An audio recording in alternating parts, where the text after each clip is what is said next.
Isaiah Lee, the 23-year-old man who attacked Dave Chappelle during his set at the Hollywood Bowl, has been charged with attempted murder in a separate case involving his former roommate. He allegedly tried to stab him to death. Now that is something that will obviously be investigated. But he also claims that he attacked Dave Chappelle because he was triggered by his anti-trans comedy. And I do want to talk about that in more detail in just a moment. But first, the details in regard to the attempted murder charge. Lee allegedly stabbed his roommate at a transitional housing apartment on December 2nd.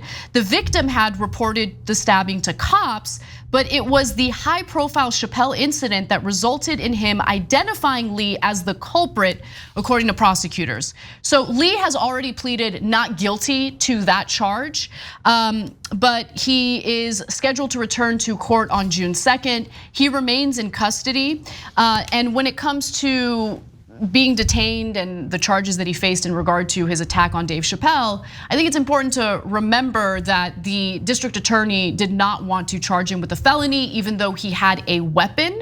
And I want to show you what that weapon looked like, okay? So the weapon was a replica gun that had a switchblade, so a knife. And so he charged at Dave Chappelle on stage, and the LAPD actually wanted to file criminal charges.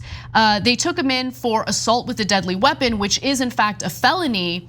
But later, the district attorney, George Gascón, decided, no, I'm going to actually lessen the charge to a misdemeanor, which I thought was ridiculous. And his argument was, well, there's no evidence indicating that he was holding the replica gun with the knife open as he was attacking Dave Chappelle on stage.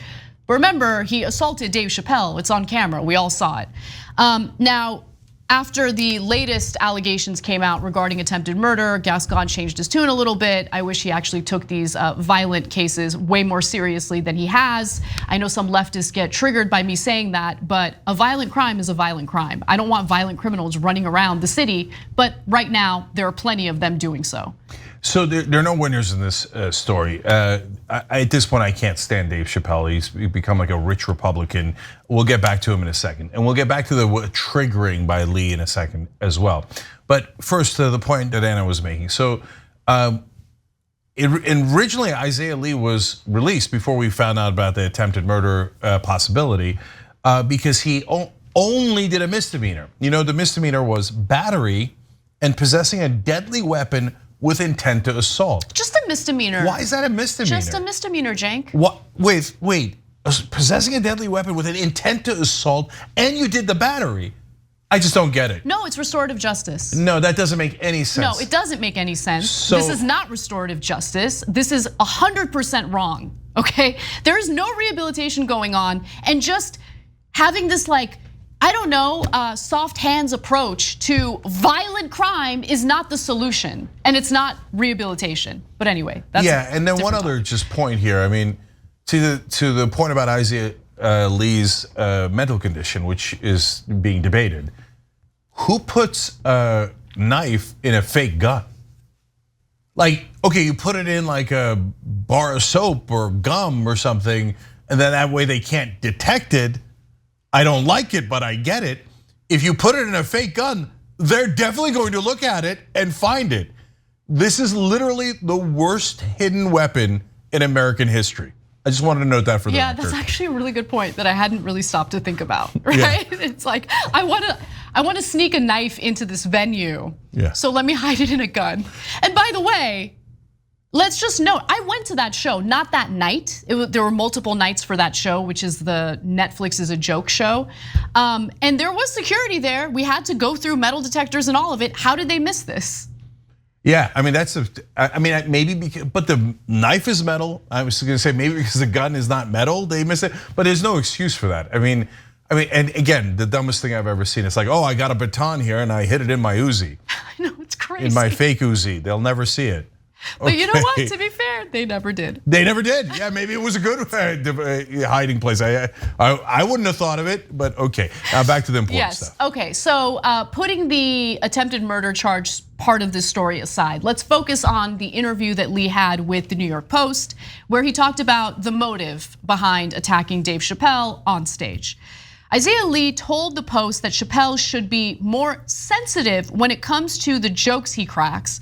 Lee said he expected to have a good time at the May 3rd Netflix is a Joke show, but he grew angry and frustrated as Chappelle joked about his prior controversies with the LGBTQ community as well as homelessness. Okay, let's pause for a second. You know who Dave Chappelle is, and you know why Dave Chappelle has been in the headlines recently.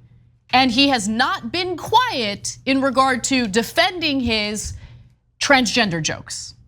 So it's not like he showed up to the Hollywood Bowl not knowing that Dave Chappelle is going to perform or that he has a set. No, he's totally full of crap, okay? Oh, I went there and I got triggered by his trans jokes.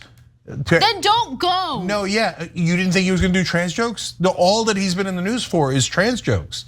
So that's absurd. Second of all, why'd you bring the knife? Did you get triggered and then go back home and get the knife and come back? No, you brought the knife ahead of time because you knew what you were gonna do. Prosecutor Uger, that is a great point. Yeah, Gascón, step aside, let me handle this case. Honestly, please. I mean, I would love that. Now, look, that's not to say that I'm defending Chappelle and his trans jokes. Look, I went to the same show. I knew what I was gonna expect. I knew I was probably not going to like Dave Chappelle's set as much as the other sets. And to be sure, that is exactly what happened. But you're allowed to dislike someone's set. You're allowed to speak out against it, okay? You're allowed, in fact, you are encouraged to not support that comedian by going to his or her show if you don't like their comedy. You do not have a right to physically assault someone because you don't like their jokes, period. By the way, the show was great with, Dave Chappelle. It's just, at this point, honestly, aside from the transphobia, it's just boring. Like, obviously, he's got like he can't, like, he's obsessed with this issue, and he like started his set with politics. And I was just like, I wanna hear anything other than politics. Even if you agree with me 100% politically, can we please, I wanna laugh, I wanna have a good time. I don't wanna remember how terrible the political climate is in the country right now. I mean, at this point, if you wanna hear actual comics who go and see up and coming comics, because all the well-established comics are rich, so they've almost all turned into Republicans. And their idea of a funny set is like, don't poor people suck. I went to Walmart the other day, and they're poor and I'm not. Like Chappelle made a joke just like that. Yeah, he did. Okay, and then trans people, they look different than me. Yeah, remember, Dave, when people thought you looked different and they beat up on you, and you used to make jokes about that? And it was good because you were defending the powerless. Now you like to punch down because you think you're such a tough guy. And all those comics that are rich Republicans now, they all think they're so tough. They're like, I'm so courageous. They tried to cancel me out of my $20 million contract, but I did it anyway because I knew for a fact that I was gonna get to 20 million. And you know what? I made fun of the people who had the least power in the country. I'm so brave. No, you're not. You're a jackass. Now, having said that, I don't care if he's a jackass, you don't get to assault him. Right. And you don't get to use an actual trigger because you felt triggered by words. No, it doesn't work that way. And by the way, all you do is hurt the cause. So exactly, thank you. You know what you can do when he does that? You can boo him. And then Chappelle will catch feelings. He'll be like, I have the right to speak, but you don't have a right to boo. I guarantee you he would say it because he's a Republican now. So he'd catch all sorts of feelings. You should boo his sorry ass to kingdom come, okay? But you do not get to assault people. That is a red line and it should be punished significantly. Thanks for watching The Young Turks, I really appreciate it. Another way to show support is through YouTube memberships. You'll get to interact with us more. There's live chat emojis, badges. You've got emojis of me, Anna, John, JR. So those are super fun. But you also get playback of our exclusive member-only shows and specials right after they air. So all of that, all you gotta do is click that join button right underneath the video. Thank you.